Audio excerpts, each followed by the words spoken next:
Hey everybody, it's been a year and a half since I made my last video, so let's get to it. Here's Katie's top 5 favorite moments from Breaking Dawn Part 1. So coming in at number 5 is the Volturi secret scene. Wait, you know what that is? Oh, were you one of those people that left the theater early thinking everything was over as soon as the credits rolled? Well, then you missed out.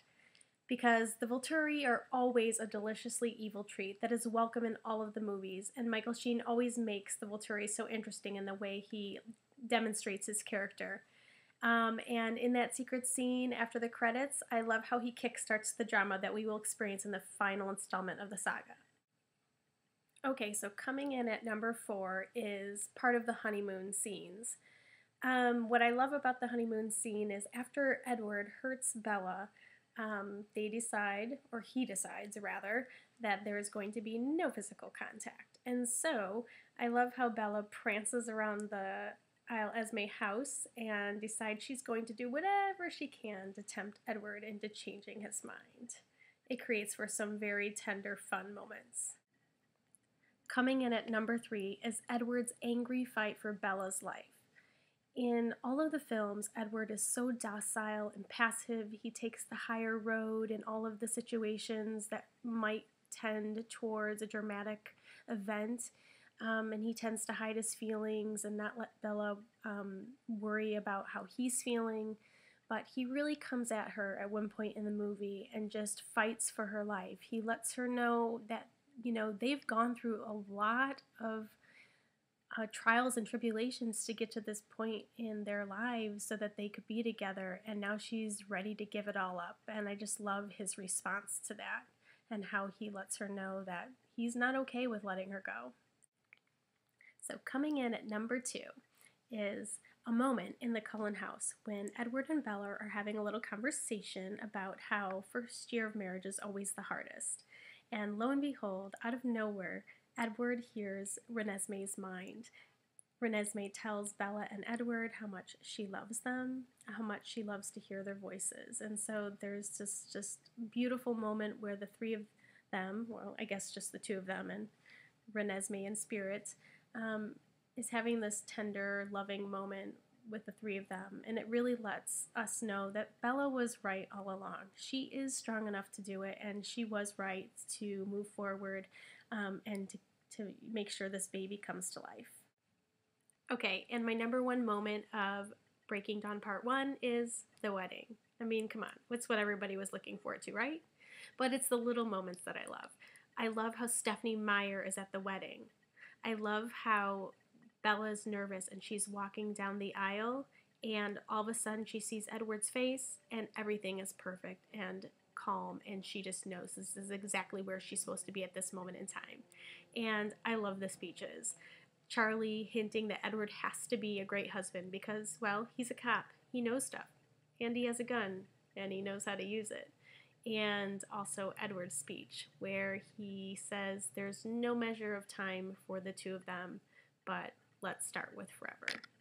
That captured everything in the whole series for me right there.